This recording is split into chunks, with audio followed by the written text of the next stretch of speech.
मुझे विश्वास था पुरु यही करेगा। अपने आप को राजकुमार सिद्ध करने के लिए पौरवों के दुश्मन यानी दस्युओं पर उसने प्रहार किया और फिर उन पारसियों के साथ जाकर मिल गया। उसे किसी भी कीमत पर क्षमा नहीं किया जा सकता। उसने तो पहले भी हमारी परवाह नहीं करी और अब वो राजकुमार बन गया। देखा था कैसे नीले वस्त्रों में सज धज के खड़ा हुआ था।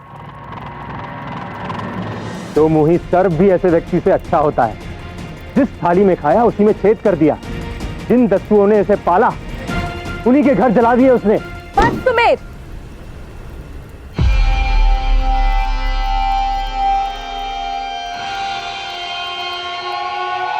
पुरु के विरुद्ध अब मैं एक भी शब्द और नहीं सुनना चाहती। अपनी आंखों से उस पुरु का सच देखने के बाद भी तुम उसी का पक्ष लोगी लाची। आंखें केवल दिखाती है हस्ती, परंतु हम क्या सोचते हैं, क्या धारणा बनाते हैं, यही व्यक्ति का दृष्टिकोण होता है। तुम और सुमेर दोनों ही पहले से ही पुरु के विरुद्ध थे, तो तुम्हारी सोच भी यही निश्चित करेगी कि पुरु दोषी है। परंतु जब तक मैं पुरु से स्वयं बात नहीं कर लेती, मैं किसी भी निर्णय पर नहीं पहुंचूंगी। हम यहां जिस कार्य को पूर्ण करने आए थे उस कार्य को पूर्ण करते हैं। बस एक बात स्मरण रहे, यदि अब किसी ने भी पुरु के विरुद्ध कुछ भी कहा तो मुझसे बुरा कोई नहीं होगा।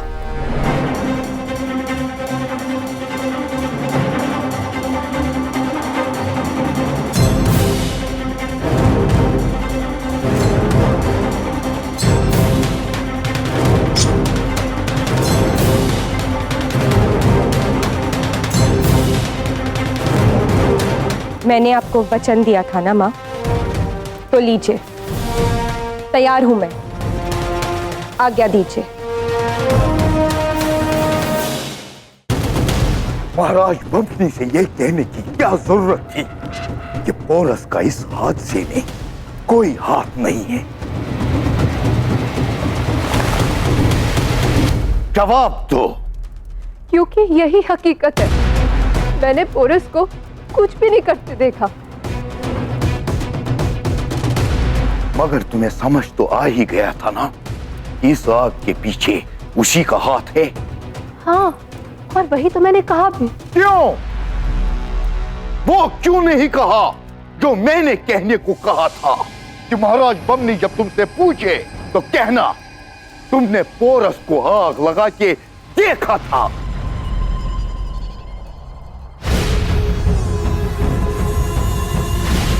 एक शहंशाह के लिए नुकसान सहना कोई बड़ी बात नहीं, मगर मेरी जो बेइज्जती हुई उसका क्या?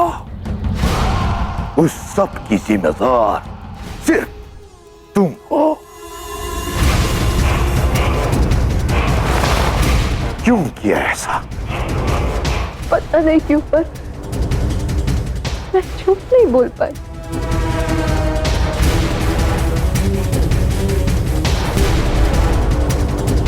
तुम लड़कियां किसी काम की नहीं होती हो। बेहतर यही होता है कि जल्द से जल्द तुम्हारी शादी करवा दी जाए और तुमसे छुटकारा मिले। मुझे माफ कर दीजिए अब्बूजान। तुम्हारी ये मुआफी हमारे किसी काम की नहीं है।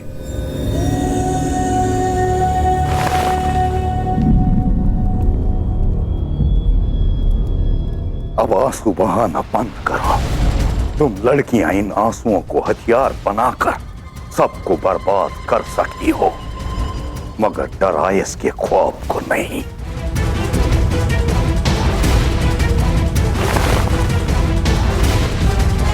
ना ही मुझे तुम्हारे आंसू देखने में कोई दिलचस्पी है, ना ही तुम्हारा चेहरा देखने में। चली जाइए यहां से।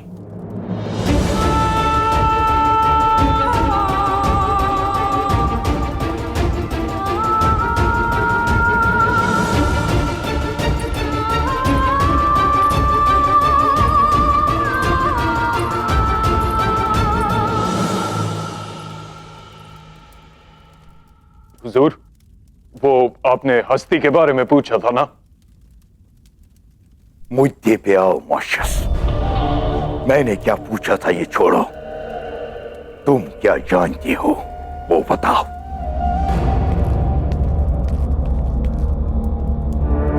हुजूर, पारुस ने हस्ती और कुछ दस्युओं को आज शहर में देखा है। पोरस के खिलाफ करारा जवाब अब हस्ती देगा। उसे मेरे सामने फौरन पेश किया जाए। जी हुजूर।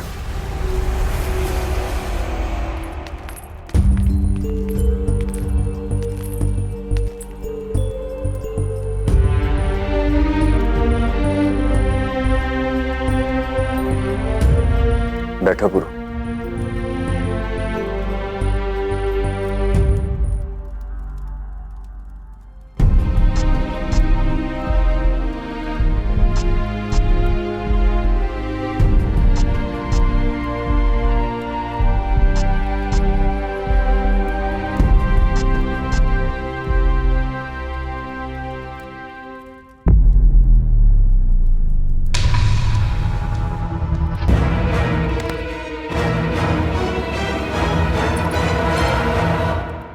आशा है आज हमने फारसी बाजार में जो निर्णय लिया उससे तुम संतुष्ट होगे। संतुष्ट तो नहीं, पर हां प्रसन्न अवश्य हूं कि भगवान के भय से ही सही आपने अपनी प्रजा के हित में कोई निर्णय तो लिया।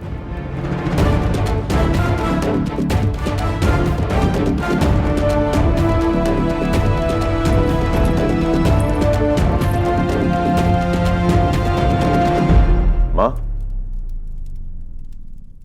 आप दोनों महिलाएं हमारे साथ बैठकर भोजन क्यों नहीं कर रही? क्योंकि पुरु, हम स्त्रियों का पेट तो परिवार के पुरुषों को भर पेट भोजन करता हुआ देखकर ही भर जाता है। क्या? जो भोजन पकाए और उसे परोसे वो स्वयं बाद में खाए क्योंकि वो एक महिला है। मां, ये मुझे स्वीकार नहीं। ऐसी बात नहीं है पुत्र।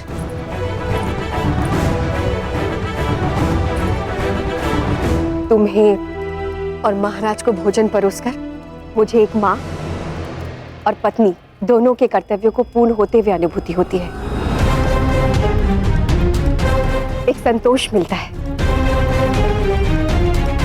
और मेरे एक बेटे होने का कर्तव्य, महाराज के पति होने का कर्तव्य, उसका क्या मां?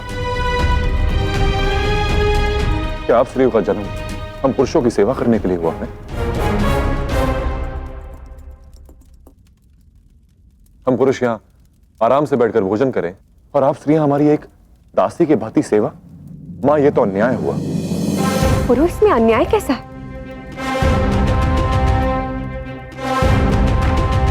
अन्याय तो है ना मां। हमेशा से मैंने यही सीखा है कि एक स्त्री और एक पुरुष में कोई अंतर नहीं होता। बस ये लोक में भी हम सभी एक ही सामान हैं। न तक कि राजा और रानी, उनमें भी कोई भेद नहीं। किंतु ये दस्यु संसार नहीं, पौरव राष्ट्र है पुरुषोत्तम। और तुम एक राजकुमार हो। उचित होगा कि शीघ्र ही राजकुमारों की भांति व्यवहार करो और इस राष्ट्र के संस्कारों को अपना लो।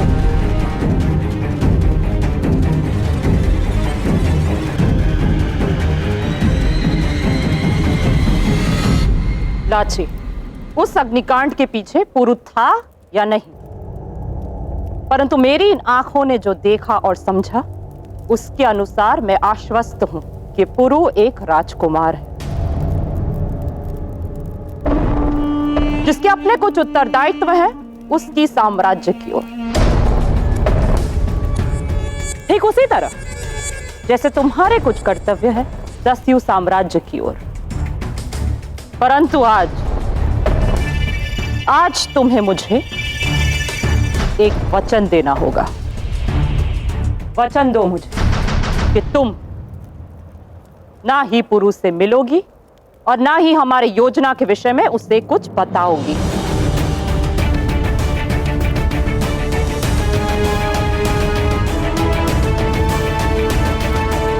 वचन दो, क्योंकि अब हम दस्युओं का बहुत कुछ दांव पर लगा है। किंतु माँ, एक बार पुरु से बात करना आवश्यक है। बात होगी, परंतु हमारी योजना पूर्ण होने के पश्चात। और अगर तुम्हें स्वीकार नहीं तो तुम वापस लौट सकती हो।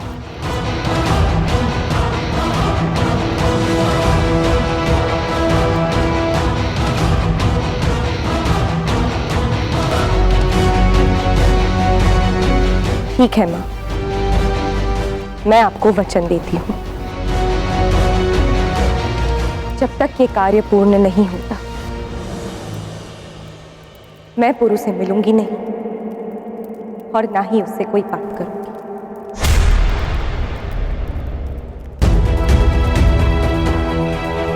और अब हम सबको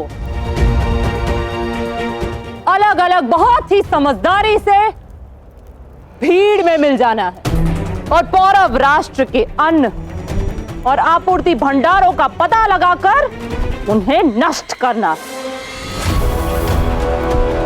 और हां, यह भी पता लगाना है कि होली के दिन महाराज बमनी किस समय अपने महल से निकलेंगे। समझ गए?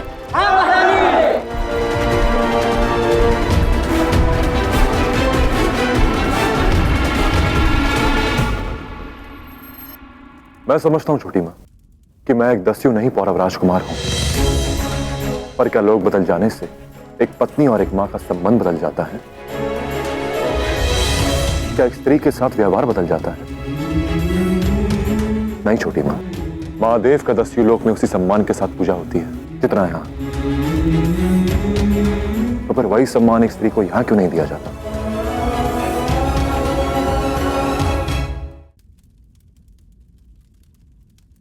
आप एक स्त्री हैं और स्त्री हम पुरुषों से श्रेष्ठ थी, हैं और हमेशा रहेंगे।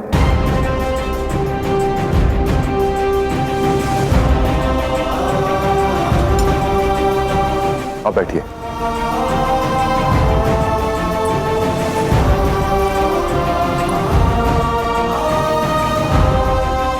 ये हमारे समाज के नियम हैं पुरु।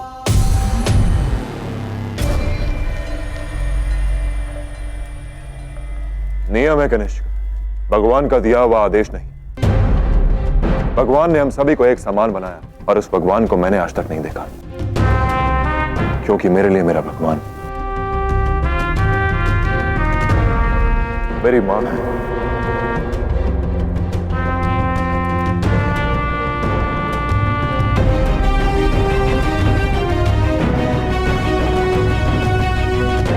और संसार का सबसे बड़ा नियम है परिवर्तन, और वही परिवर्तन मैं यहां लाऊंगा।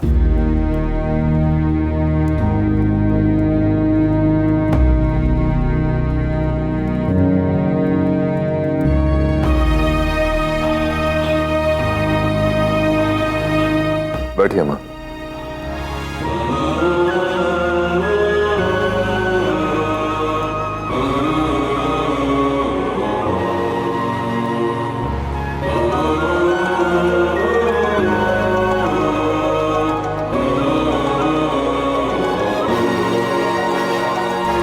खड़े हो जाओ कनिष्क। आज हम उन्हें भोजन परोसेंगे जिनके आशीर्वाद से हमारा अस्तित्व है।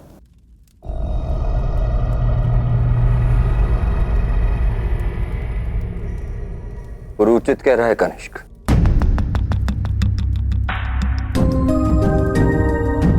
स्त्री और पुरुष में कोई अंतर नहीं होता, ये बात हम जानते हैं, पर आज तक स्वीकार ही नहीं। बस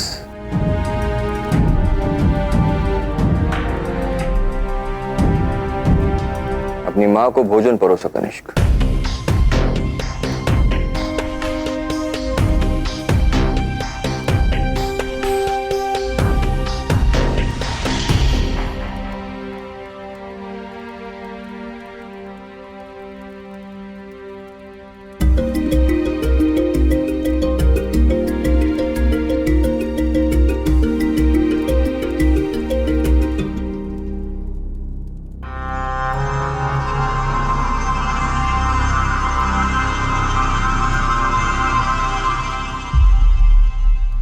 कनिष्क, महाराज को भोजन परोस दो।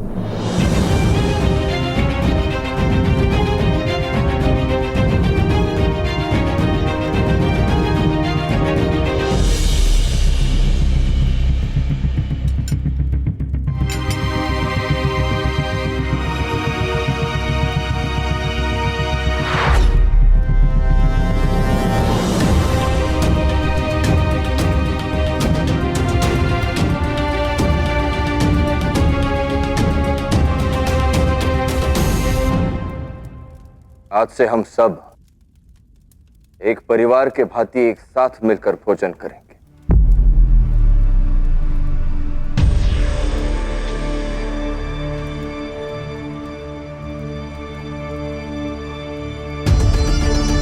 संबंध केवल रक्त के आधार पर नहीं बनते महाराज।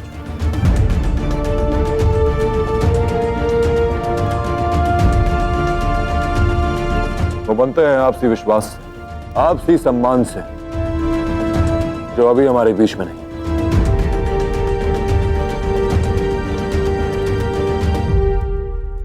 आप उनके साथ भोजन कीजिए जिन पर आपको विश्वास है।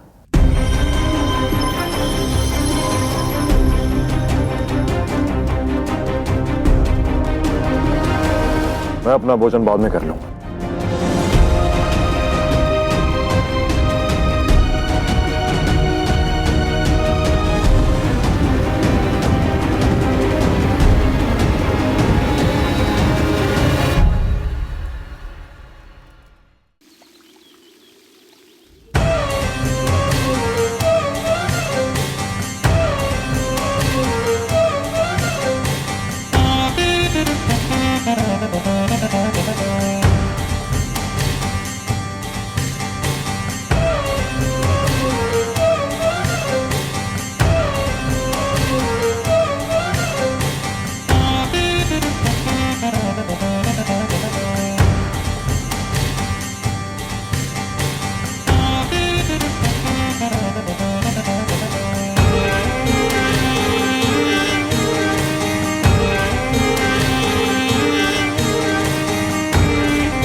ये पोसेनियस है,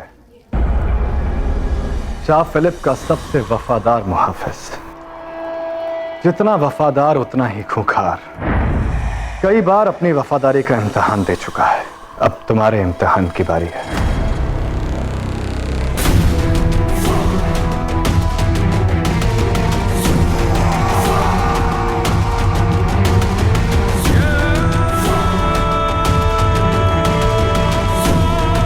कमाल है,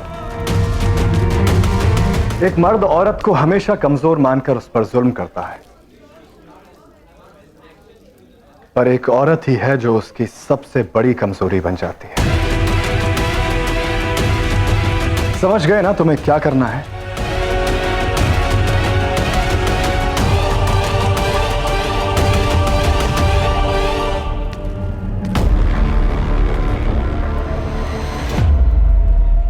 मैंने कहा था ना मां कि मैं शाह डरायस को ऐसी जगह चोट पहुंचाऊंगा जहां उसे सबसे अधिक पीड़ा पहुंचेगी। समय आ चुका है मां कि मैं उससे उसकी सारी संपत्ति, सारी धन दौलत, सारा कारोबार सब कुछ उससे छीन लूं।